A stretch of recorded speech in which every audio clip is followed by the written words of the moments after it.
A kitchen table in suburban Chicago. 9:30 p.m. on a Tuesday.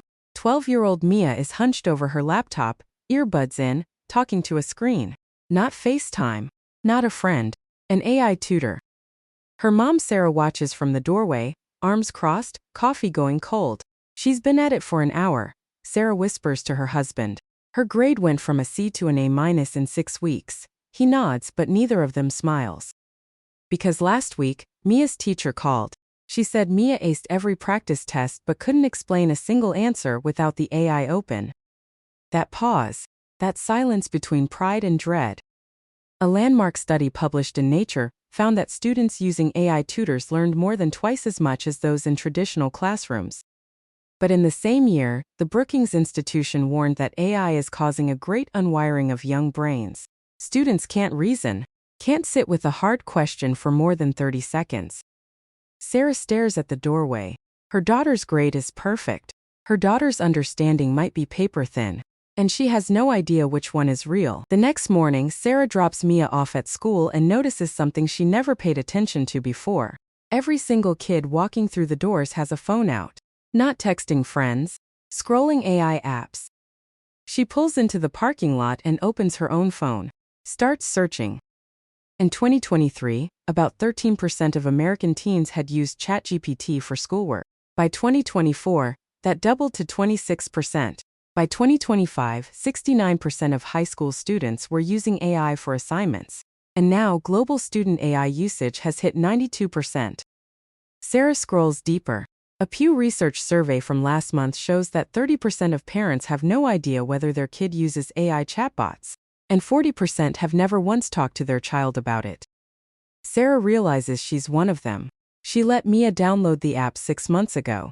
Said sure, if it helps with math. Never asked another question. She reads about Khan Academy's Khanmigo, which uses Socratic questioning, never giving answers, only asking smarter questions. Then she reads about the other kind, the chatbots kids actually use. ChatGPT, Claude, Gemini. You type give me the answer and it does.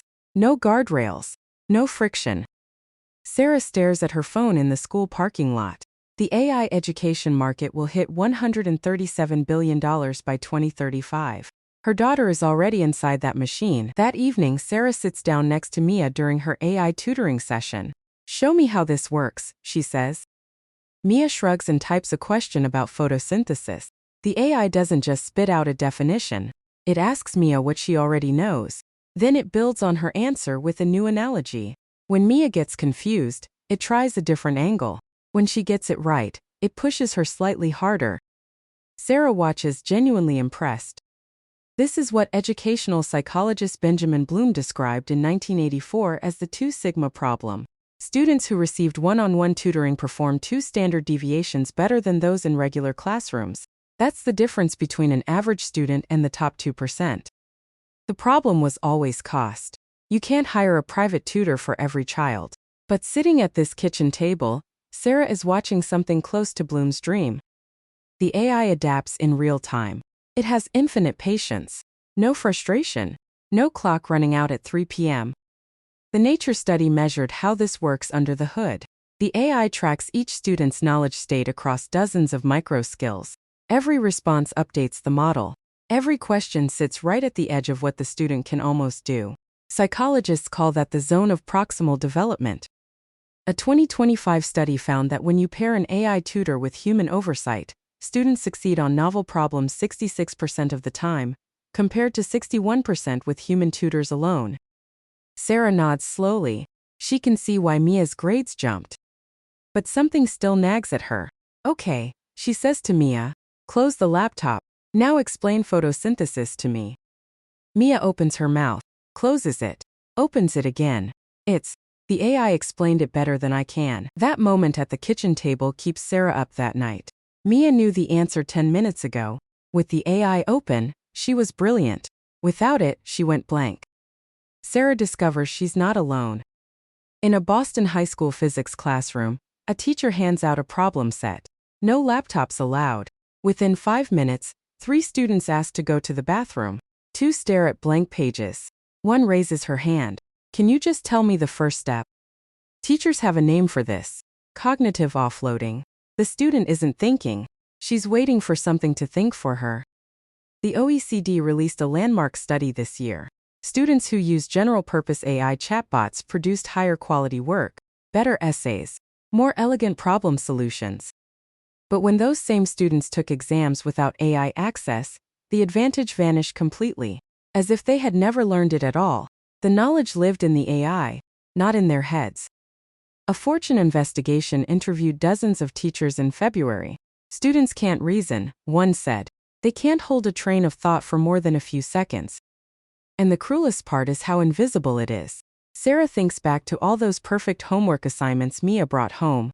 The flawless grammar, the structured arguments. It looked like her daughter had become a genius overnight. She sits in the dark kitchen, laptop glow on her face. Was she watching her daughter learn, or watching her daughter's AI learn? Sarah starts researching what other parents have done. She finds 3 stories that change everything. In Austin, Texas, a chain of private schools called Alpha made a radical bet. AI teaches core subjects in just 2 hours a day. Rest of the day, projects, physical activity, social skills. Test scores climbed. Parents cheered. But then the cracks appeared. Half a dozen families reported that AI set learning targets were creating anxiety in their children. The algorithm moved relentlessly. Master a concept, immediately level up. No breathing room. No time to consolidate. Just a machine optimizing forward progress that doesn't understand a 10-year-old sometimes needs to just sit with something for a while. Then Sarah reads about Singapore. A completely different approach.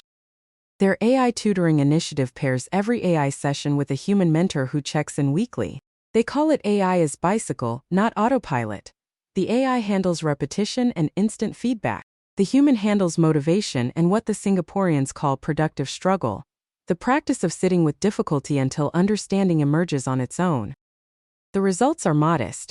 A 0.36 grade level improvement over a school year. But that improvement held up on exams without AI access. The learning stuck. The third story comes from Stanford. Their research found something that stopped Sarah in her tracks. The kids who benefit most from AI tutoring are the ones who already know how to learn. They have what psychologists call metacognitive skills. The ability to break problems apart, test ideas, sit with confusion. AI accelerates what they already do well. But kids who never develop those skills, kids who jump straight to give me the answer, they become more dependent on AI, not less. Sarah looks at Mia's closed laptop on the kitchen table. She knows which category her daughter is drifting toward. The next Saturday morning, Sarah makes pancakes. While Mia eats, Sarah says something casual, like it's no big deal. Hey, teach me something cool you learned this week. Mia looks up, surprised. Like what? Anything. You pick. Mia thinks for a moment, then starts explaining how mitochondria work. She gets 3 sentences in before she stumbles. Restarts. Tries a different angle. Gets further. By the end, she's drawn a diagram on a napkin and Sarah genuinely understands something she didn't before. Neither of them realizes it yet. But Sarah just ran the single most effective test in educational research. Scientists call it retrieval practice. The OECD study showed that this explaining without AI access is the strongest predictor of whether AI-assisted learning actually sticks. Sarah didn't lecture Mia, didn't ban the laptop. She just asked a question over pancakes. Sarah starts doing this every week. The dinner table test. If Mia can teach it, she learned it. If she says the AI explained it better, the knowledge is stored in the wrong brain. The second thing Sarah changes is simpler than she expected. She teaches Mia a single sentence to type before every AI session. Don't give me the answer. Ask me questions until I figure it out. That one line transforms the AI from a crutch into a coach. A 2025 study from Carnegie Mellon found that students using Socratic AI tutors retained 40% more knowledge after 2 weeks. Same AI. Same student. Different prompt. Completely different outcome. The third change takes more courage. Every 2 weeks, Sarah gives Mia a practice quiz. No AI. No phone. Just pencil, paper, and a timer. The first time, Mia's score drops from an A to a C+. Mia is frustrated. This isn't fair. I know this stuff. Sarah doesn't argue. She just shows Mia the 2 scores side by side. This gap, Sarah says gently, isn't failure. It's a map. It shows us exactly what you've learned and what you've borrowed. Something shifts in Mia's eyes. Not shame, curiosity. 3 months later, Mia's teacher calls again. Sarah braces herself. But this time, the teacher sounds different. I don't know what changed, she says. Mia still uses the AI, but now she argues with it. She told me yesterday that the AI got a history question wrong, and she corrected it. That never happened before. Sarah hangs up, walks to the kitchen. Mia is at the table, laptop open, but she's not typing. She's staring at the screen, chin in her hand, thinking. Sarah pours 2 glasses of water, sets one next to Mia, sits down across from her. Teach me what you learned today. Mia looks up, and this time she doesn't hesitate.